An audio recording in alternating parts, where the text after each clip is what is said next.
ডিমের অনেক কটা রেসিপি আমি আপনাদেরকে শেয়ার করেছি, তবে এই ডিমের রেসিপিটা এতটাই টেস্টি এবং এতটাই সহজ পদ্ধতিতে বানিয়ে আপনাদেরকে দেখিয়েছি, আপনারা হয়তো না দেখলে বুঝতেই পারবেন না। সম্পূর্ণ ঘরোয়া মশলা দিয়ে আজকে এই ডিমের রেসিপি আপনাদেরকে করে দেখাবো। আসসালামু আলাইকুম, সবার স্বাগত মিঞ্জি কিচেনে। আজকে আমাদের রেসিপি ডিমের। প্রথমে আমি এখানে 4টা পাত্র নিয়েছি, দেখতেই পাচ্ছেন। পরে অবশ্যই একটা পাত্র আমি অ্যাড করে নিয়েছি। এই পাত্রগুলোর মধ্যে আমি এবার তেল মালিশ করে নিয়ে নেবো। আপনারা কিন্তু পাত্রের সাইজটা এর থেকে বড় নিতে পারেন, তবে আমি সাজেস্ট করবো এরকম ছোটো হলে খুব ভালো সুন্দর দেখতে লাগে। হালকা করে তেল দিয়ে দিয়েছি চারদিকে। এবার খুব ভালো মতো করে আঙুলের সাথে চারদিকে তেলটা আমি মাখিয়ে নিয়ে নেব। চারদিকে এভাবে তেলটা খুব ভালো মতো আমি মাখিয়ে নিয়ে নিয়েছি। এবার ডিমগুলো একে একে ভেঙে দিয়ে দেবো।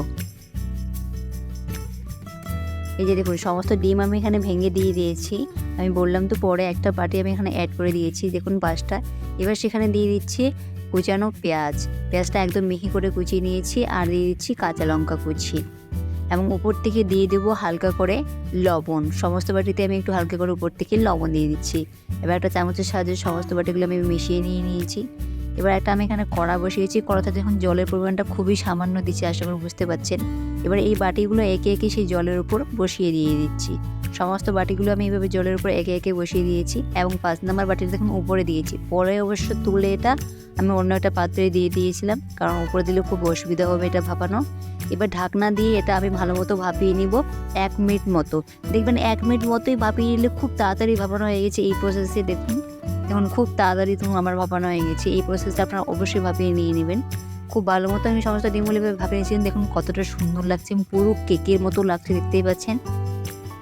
এবার একটা চাকু নিয়েছি, চাকুর সাহায্যে প্রথমে বেড়াটা আমি কেটে নিয়ে নেবো। মানে এই যে বেড়াটা, যে এই সাইডগুলো, এটা এভাবে আমি চাকুর সাহায্যে হালকা করে জাস্ট এভাবে ছড়িয়ে দিয়ে দিচ্ছি, তাহলে খুব সহজে ডিমটা বেরিয়ে চলে আসবে।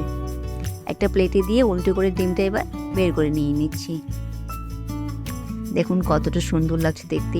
সবগুলো একই প্রসেসে আমি বের করে নিয়েছি, এবং দেখুন কতটা জোশ লাগছে, এবং এটা আপনারা এমনিতেও স্ন্যাক্স হিসেবে খেতে পারেন। এবার কড়াতে আমি তেল দিয়েছি।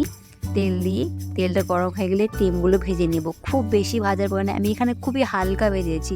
1 মিনিটও ভাজিনি, 1 মিনিটের চেয়ে কম, মোটামুটি 30 সেকেন্ডের মতো আমি ভেজে নিয়েছি। খুবই হালকা ভাজবেন, বেশি ভাজলে কিন্তু টেস্টটা একদমই থাকবে না। ভাজার একটাই কারণ যে এই ডিমটা রান্না করার সময় জাস্ট ভেঙে না যায়। এবার ওই ভাজার তেলটা আমি অন্য একটা কড়াতে নিয়ে নিয়েছি। কড়াতে দিয়ে দিলাম 2টো তেজপাতা আর খুবই সামান্য পরিমাণ জিরে। এবার সেখানে দিয়ে দেবো 2টো চপ করে কুচানো পেঁয়াজটা একদম মিহি করে কুচিয়ে নিয়েছি, দেখতেই পাচ্ছেন। পেঁয়াজটা ভালো মতো লাল লাল করে ভেজে নেব।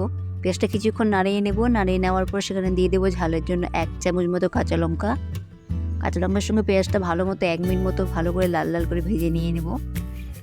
দেখুন পেঁয়াজের পুরো কালারটা অনেকটাই চেঞ্জ হয়ে গেছে, দেখতে পাচ্ছেন পুরো লাল লাল হয়ে গেছে। এবার সেখানে দেবো গুঁড়ো মশলা, দিয়ে দিচ্ছি হলুদ গুঁড়ো, লঙ্কা গুঁড়ো দিয়ে দিচ্ছি, দিয়ে দেবো ধনে গুঁড়ো, একটু জিরে গুঁড়ো দিয়ে দিচ্ছি, আর দিয়ে দেবো কাশ্মীরি লঙ্কা গুঁড়ো।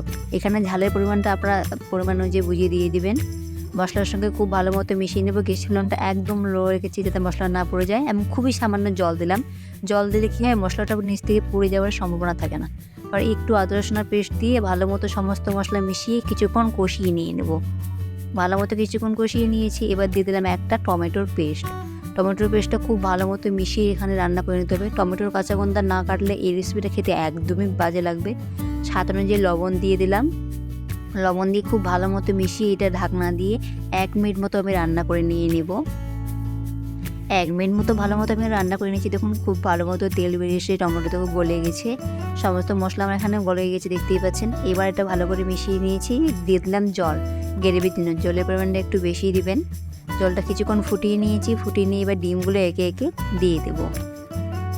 ডিমগুলো একে একে আমি এখানে সমস্ত ডিম একে একে দিয়ে দিয়েছি, দেখতেই পাচ্ছেন।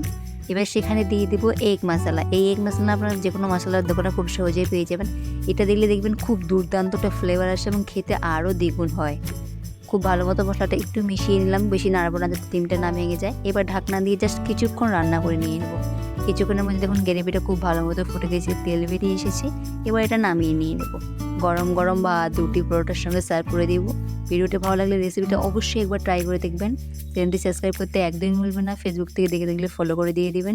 আজকের মতো এখানে দেখা হবে নতুন একটি ভিডিওতে। ভালো থাকবেন।